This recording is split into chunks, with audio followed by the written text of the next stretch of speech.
Why did Vladimir Putin stop in Magadan before flying to meet Donald Trump in Alaska? The reason is part practical and part symbolic. And, thanks to the time zones he's crossing, Putin is getting something unusual. 2 Fridays in a row, one in Magadan and another in Anchorage. Magadan sits in Russia's far east on the Sea of Okhotsk, about 8 hours flight from Moscow and just 4 hours from Alaska. It's a region rich in natural resources, but also strategically positioned for Russia's Pacific ambitions. While in Magadan, Putin chaired a meeting with local officials before touring the Omega-C plant, the country's first facility producing re-esterified triglycerides from whitefish like sardines and herring.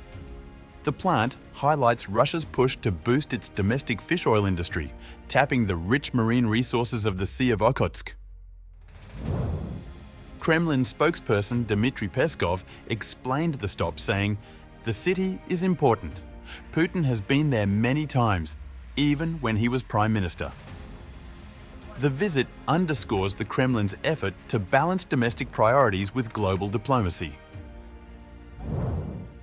From Magadan, Putin will fly to Anchorage for his much-anticipated meeting with Trump at Joint Base Elmendorf-Richardson. The summit is scheduled for 11:30 a.m. local time, or 3:30 p.m. Eastern Time, and will focus on Ukraine, US-Russia trade, and economic cooperation. Trump's final say on land swap before departing for Alaska was, "They'll be discussed, but I've got to let Ukraine make that decision. And I think they'll make a proper decision.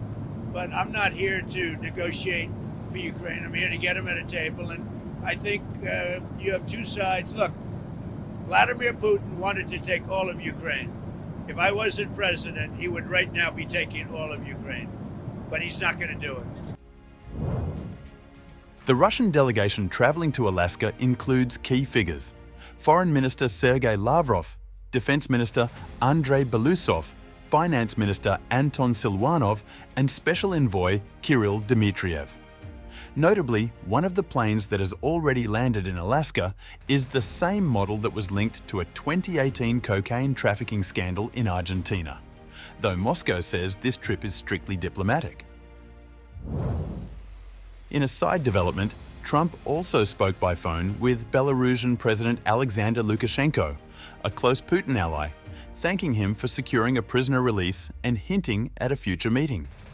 Trump wrote on Truth Social, "I had a wonderful talk with the highly respected president of Belarus, Alexander Lukashenko. The purpose of the call was to thank him for the release of 16 prisoners. We are also discussing the release of 1,300 additional prisoners. Our conversation was a very good one. We discussed many topics, including President Putin's visit to Alaska. I look forward to meeting President Lukashenko in the future. Thank you for your attention to this matter." From Magadan's fishing docks to Alaska's military base, Putin's 2 Fridays journey is more than a quirky travel fact. It's a reminder of how geography, timing, and symbolism often intertwine in high-stakes diplomacy.